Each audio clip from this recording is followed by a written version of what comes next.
अमोल गावकर, सोनार समाज आणि वसुंधरा महिला मंडळ यांच्याकडून महिला दिनानिमित्त जो कार्यक्रम आयोजित केला आहे त्यासाठी मला इथे बोलवलं. तर सर्वप्रथम मी सर्वांना महिला दिनानिमित्त शुभेच्छा देते आणि कार्यक्रम आयोजन केल्याच्या सर्वांचे आभार मानते की त्यांनी खूप चांगल्या प्रकारे कार्यक्रम आयोजन केलेलं आहे.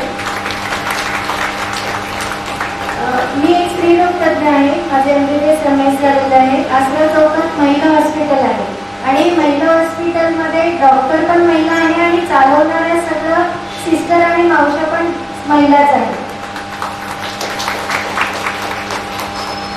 माझा प्रवास थोडा लहानपणापासून बाहेर गावी गेलेला आहे. म्हणजे मी ज्या गावी आहे त्या गावातली सगळ्यात पहिली प्रथम स्त्रीरोग तज्ञ आहे.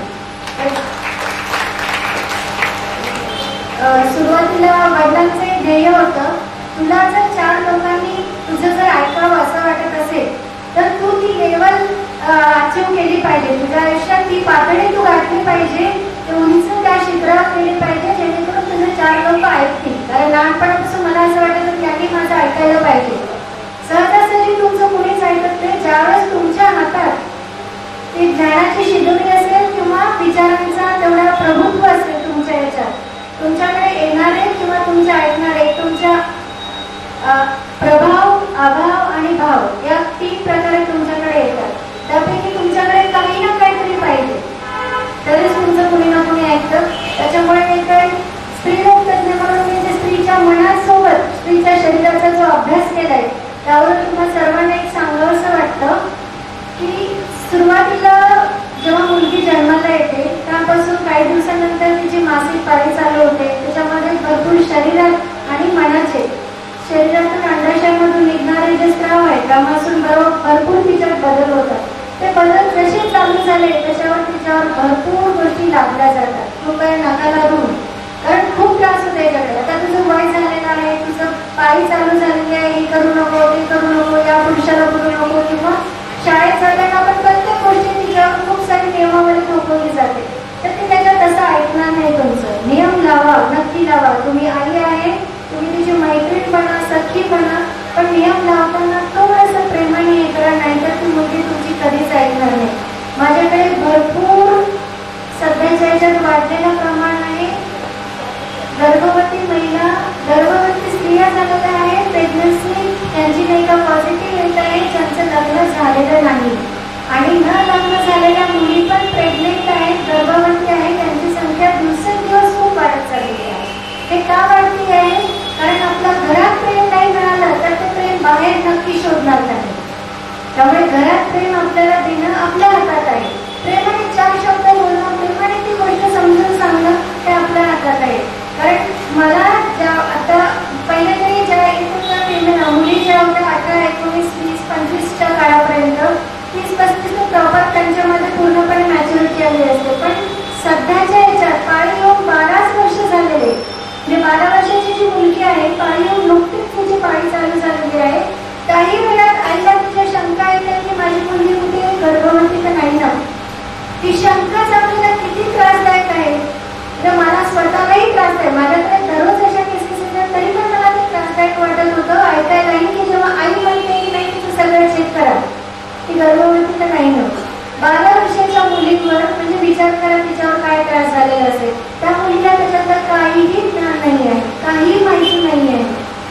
तर हे दिवसेंदिवस प्रकार वाढला आहे. कुठेतरी थांबवलं पाहिजे जेणेकरून हे जर आपल्या घरातून थांबलं तर समाज एक प्रत्येकजण त्याला नाही का आपल्यात जाणार आणि नाही तर कधीच तिचा नाही का अपमान होणार नाही.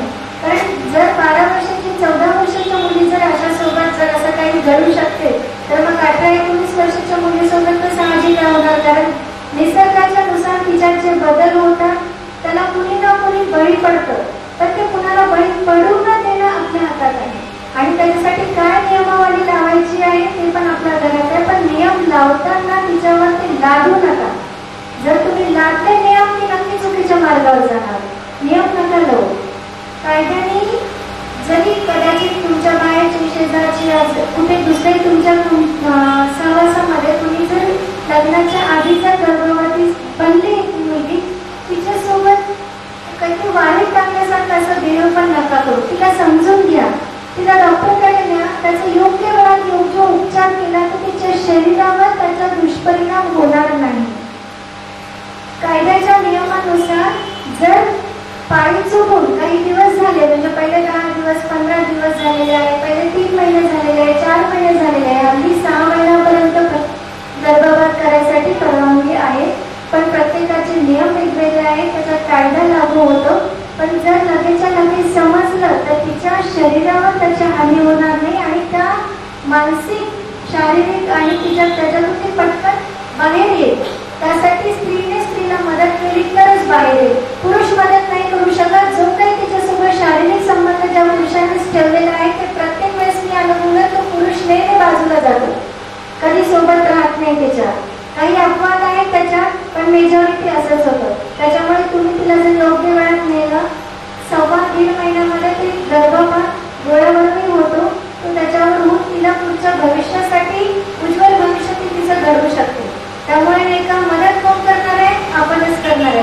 कालिका मातेचा आशीर्वाद आहे. भविष्यात असं कुणाशी घडू नये, पण घडलं तर त्याच्यातून बाहेर यायसाठी आमच्यासारखे भरपूर स्त्रीलोक तज्ञ आहेत, ते मदत करतात. एक तुम्हाला अनुभव, म्हणजे काही महिन्यांपूर्वी माझ्याकडे आलेली, की सांगताना असं सांगत होती, मला फक्त पोटाचा आजार आहे, माझ्या पोटात पाणी भरलेलं आहे. म्हणजे ठीक आहे, तुम्हाला पोटाचे आजार करतात का तेवढंच बघा. तर ज्यावेळेस तिला मी चेक केलं, ती 9 महिन्याची गर्भवती होती.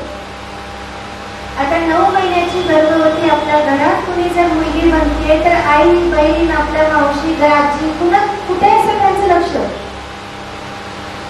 ती नातेवाईकांना कुणालाही सोबत आणलेलं नव्हतं तिने. ती 18 वर्षाच्या वर होती, त्याच्यामुळे कायद्याने आम्ही तिला सगळं तपासू शकत होतो. 18 वर्षाच्या कायद्यात वेगळे रूल्स आहेत. त्यानंतर ती सिव्हिलला गेली. ती कळल्यानंतर ती सिव्हिलमध्ये एकटीच ऍडमिट झालेली. त्यानंतर सिव्हिलवाल्यांनी तिला नाही का तिच्या घरच्यांना फोन करायला लागला. त्यावेळेस पहिल्यांदा कळलं तिच्या घरच्यांना ती गर्भवती आहे म्हणून. त्याच्या पहिले घरच्यांना काही माहिती नव्हतं. असं नका करू. खूप चांगल्या प्रकारे सांभाळला, कारण हे तिथे एक चूक झाली तर आयुष्यातून तिचं नाही का उद्ध्वस्त होऊ शकतं. चुका होतात, प्रत्येकाच्या हातून चुका होतात. तुम्ही, मी, सगळेजण चुकलेले आहेत. इव्हन राम पण चुकलेला आहे. तुम्ही रामाचे भक्त असेल तरी पण मी सांगते, राम जरी राम राज्य जरी आले तरी पण ज्यावेळेस सीतेला नाही का अग्निपरीक्षा द्यायची होती त्यावेळेस रामाने जर पुढे होऊन सांगितलं असतं की तिला मी रावणाकडे पाठवलंच नव्हतं. आपल्या रामचरित मानसच्या दिलेलं आहे, सीता रावणाकडे गेलीच नव्हती, तिची प्रतिमा गेली होती तिकडे. त्यावेळेस ती सिद्ध करून सांगू शकले असते की सीता तिथे नव्हती, तिला अग्निपरीक्षा द्यायची गरज नाही, कारण ते पण मानव रूपात देव होते, तरी पण ते सिद्ध करून दाखवू शकले असते. पण त्यावेळेस त्यांनी ते केलेलं नाही. त्याच्यामुळे नाही का योग्य वेळा स्त्रीने नाही का तिचं मदत करणं खूप गरजेचं आहे. इथे बसलेले सगळे जेवढे पण आहे सगळ्यांनी आपल्या मुलीशी, आपल्या बहिणीशी, आईशी, मैत्रिणीशी, सगळ्यांशी नाही का एक निष्ठेने विश्वासाने वागणं खूप गरजेचं आहे. एकदा जर तो विश्वास उडाला तर परत येत नाही.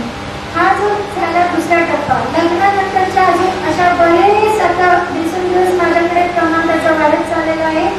ते म्हणजे लग्न झाल्यानंतर काही दिवसातच जो कोणी पुरुष आहे किंवा स्त्री आहे त्यांना असं वाटतं की माझ्या म्हणजे हिच्याशी माझे मन जुळत नाही, ती मला शारीरिक संबंध ठेवायला नको म्हणते, ती अशीच आहे, तशीच आहे.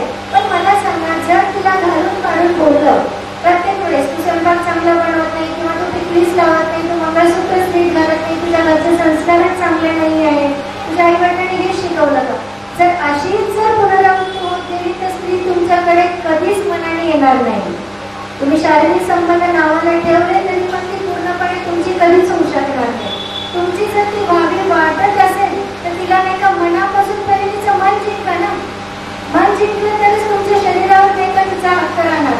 नुसत्या शरीरावर जर डायरेक्ट तुम्ही नाही का तुम्ही 8 दिवस पूर्ण आठवड्यात तिच्याशी कधी संवाद साधत नाही, तू जेवण केलं का, कशी आहेस, तुला काही लागतंय का, दुखतंय का, होतंय का, प्रेमाचे 4 शब्द बोलत नाही आणि आठवड्याच्या शेवटी नाही का लगेच नाही का तुझ्याशी शारीरिक संबंध करायला गेले तर ती तयार नाही होणार.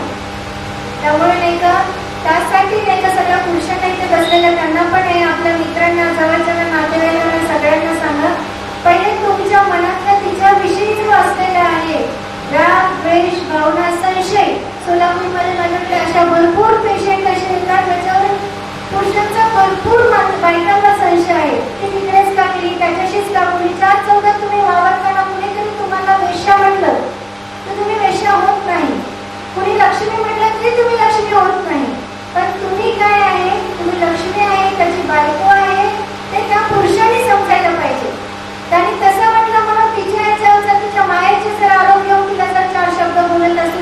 सासरचे जर नाही का तिला बोलत असतील तर काही अर्थ नाही.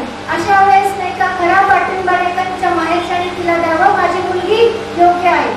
चुकीच्या आहे साथ द्या मी असं म्हणत नाही. अंगप्रदर्शन मुलगी कोणती करत असेल काही चुकीचं करत असेल ते म्हणत नाही साथ द्या म्हणून.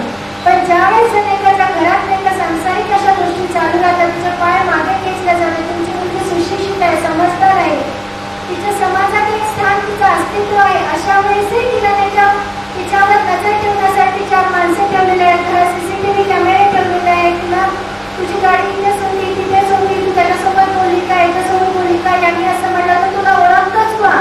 कृपया हे बंद करा. ते जर जिथे आणि हे बंद करायसाठी प्रत्येक स्त्रीने आपल्या घरातूनच चालू करा. ज्यावेळेस नाही का तुमच्या मुलीवर असं कोणी अन्याय घेते त्यावेळेस नाही का थांबवा पुढच्याला. पहिल्या वेळेस जर जोरदार तुमचा धमाका असेल की नाही काही माझी मुलगी अशी करू शकत नाही आणि करणार नाही, तुला नको असेल तर मी बाजूला घेऊन जाते, पण तिच्यावर असे चारित्र्यावर आरोप नको. हे जर तुमच्या बोलण्यात जर नाही का तेवढी ताकद असेल तर भविष्यात कोणताच माणूस नाही का तुमच्या मुलीशी मैत्रिणीशी तुमच्या प्रिय सखीशी करायचा प्रयत्न करणार नाही. कारण मी हे खूप केसेस बघितले, त्यावर अनुभव सांगते. घरापासूनच आपल्या सुप्रभात हे खूप महत्वाचं आहे. याच्या संबंधित तुम्हाला काहीही विचारायचं असेल तर मला कधीही विचारू शकता. कारण दिवसेंदिवस या केसेस 2 महिने झालेले लग्नाला लगेच घटस्फोटाची फाईल येते. नाही आता ही गर्भवती आहे, आम्हाला घटस्फोट घ्यायचा आहे, खाली करा. का असं होत आहे? कारण आपल्या घरापासूनच चुकीचं होत आहे. धापड ना एक धापड पहिली जर नाही का तुमच्या मुलीला तुमच्या पुरुषाने मारली, जावाईने मारली, तिला काय म्हणतात सहन कर, सहन आहे तुझं नशीब तुझं कर्म, नका अशा हलक्या गोष्टीवर लक्ष देऊ. धर्माचे फरक हे असे नाही आहे.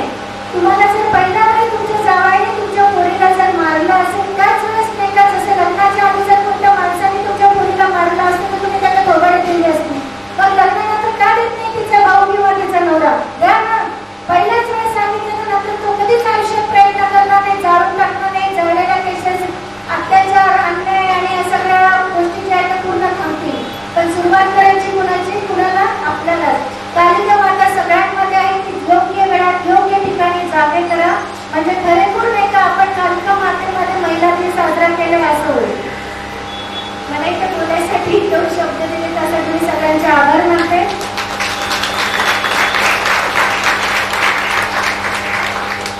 जर कुणाच्या मनाला ठेच पोहोचली असेल तर त्यासाठी मला असं वाटत नाही कुणाच्या मनाला ठेच पोहोचली असेल, पण जरी कुणाच्या पुरुषाला ठेच